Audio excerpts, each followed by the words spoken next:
바이소입니다.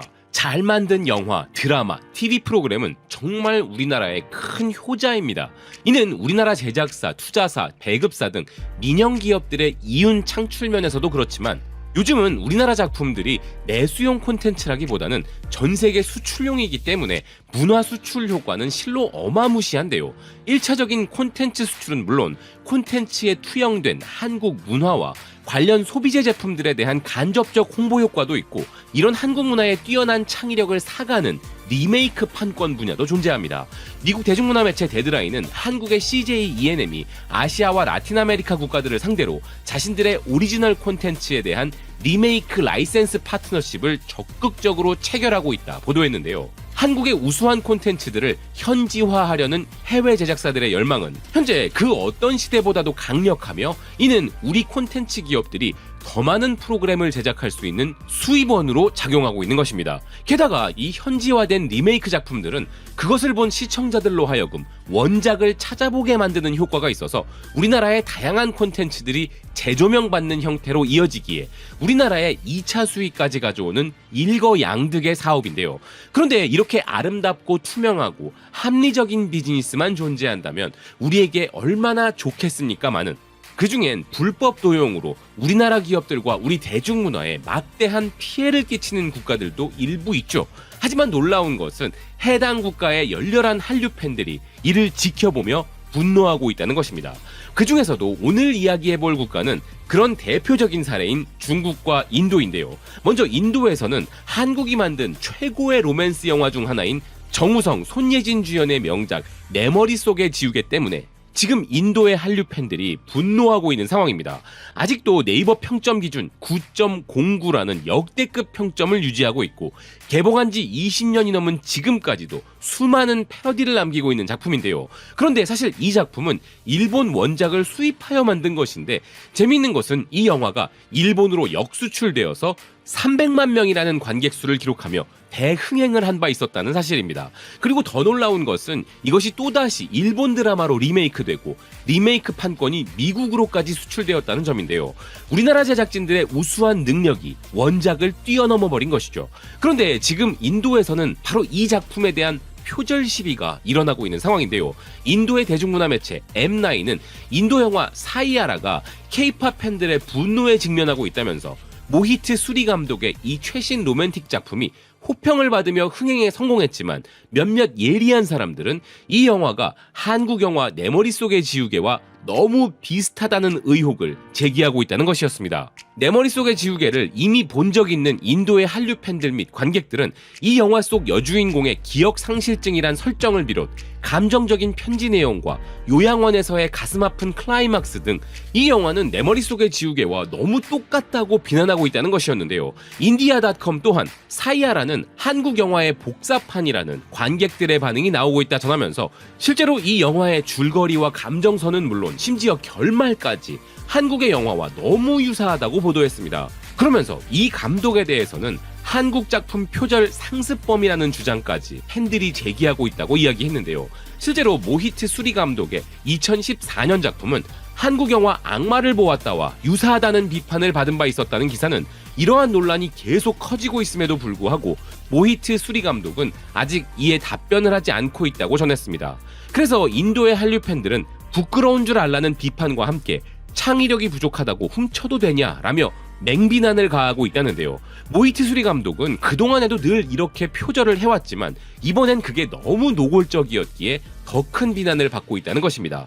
한편 이런 인도에서의 논란은 정말 장난처럼 느끼게 해주는 나라가 있죠. 그곳은 한류 표절의 대명사라 할 수 있는 국가 중국입니다. 한한령이라는 이름으로 한류를 국가 차원에서 막는 이런 괴상한 짓을 하기 전까지만 해도 일부 프로그램이나마 정식 리메이크 판권을 구매하던 중국은 한류를 막아놓은 후에는 대놓고 표절하기 시작했죠. 그리고 이제는 우리 방송사들의 작품들을 대놓고 훔쳐가는 것도 모자라 넷플릭스가 제작 배급하는 우리 작품들에까지 마술을 뻗고 있는데요. 그 중에서도 최근에 훔쳐간 것은 바로 흑백요리사였습니다. 지난해 공개되자마자 넷플릭스 글로벌 1위는 물론 전 세계 수십 개국에서 탑랭크되었고 3주 연속 글로벌 1위 기록을 세우며 피지컬백과 함께 K예능의 우수성을 전 세계에 알린 이 작품은 우리 입장에서는 아주 중요한 콘텐츠였는데요. 심지어 최근에도 유명 배우 나탈리 포트먼이 유명 음식 팟캐스트 채널에 나와 직접 이 흑백 요리사에 대한 극찬을 하면서 이 작품은 또 한 번 크게 화제가 되기도 했습니다. 그런데 이런 흐뭇한 상황과는 반대로 당시 이 콘텐츠가 전 세계에 공개되었을 당시 이 프로그램에 중식 요리사들이 나와 화려한 중식 요리를 뽐내는 것을 두고서 중국에서는 이런 반응들이 터져나온 바 있었죠. 한국이 또 중국 문화를 훔쳤다.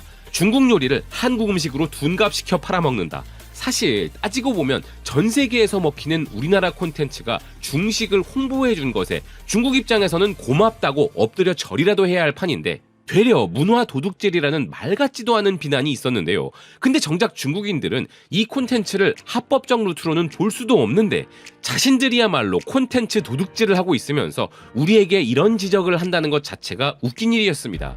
하지만 이제 이런 지적을 하던 중국인들이 그들이 그렇게 중요시 여긴다는 체면이 완전히 박살나서 얼굴도 못 들 일이 대놓고 중국에서 벌어지고 있는데요. 중국판 넷플릭스라 할 수 있는 텐센트 비디오가 셰프 오브 차이나 한 끼 식사로 신의 경지에 오르는 요리 대결이라는 프로그램을 내놓았는데 이것이 한국의 예능 흑백 요리사의 완벽한 표절 작품이었던 것입니다. 현재 다양한 중국 매체들이 이 소식을 다루고 있었는데요.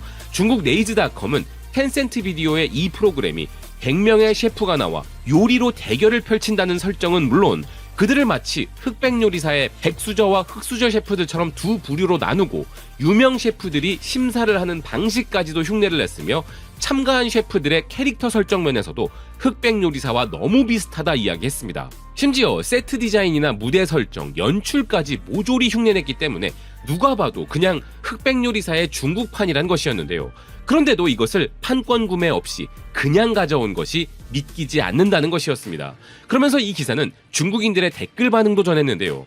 이건 완전히 흑백 요리사네. 전혀 다른 게 없어. 판권을 샀나 보네. 그렇지 않고서야 경쟁 방식부터 예능 스타일까지 이렇게 똑같이 만드는 건 말도 안 되지. 진짜 흑백 요리사를 그대로 베낀 거네. 넷플릭스 변호사가 공식 서한 보내지 않을까? 이건 흑백 요리사를 그냥 1대1로 완벽히 재현한 거네. 하지만 더 놀라운 것은 이게 전부가 아니라는 것입니다. 중국 최대 포털 중 하나인 신화의 경제산업 전문 플랫폼 신화파이낸스는 첫 방영부터 바로 인기 예능 차트 1위를 찍은 이 프로그램에 대해 일부에서는 미식 예능 장르의 대작이라고 칭찬하지만 많은 이들은 이 프로그램이 한국의 흑백 요리사를 초단위로 복제했다며 거부감을 드러내고 있다 전했는데요. 그러면서 흑백 요리사의 필적한 수준의 프로그램을 만들려면 아직 상당한 시간과 숙달이 필요하다는 현실을 꼬집었습니다. 그런데 더 황당한 것은 지금 텐센트 비디오뿐만 아니라 중국의 또 다른 스트리밍 플랫폼들인 아이치이와 유쿠도 흑백 요리사와 똑같은 컨셉의 다른 프로그램들을 제작하여 방영할 예정이라는 사실인데요.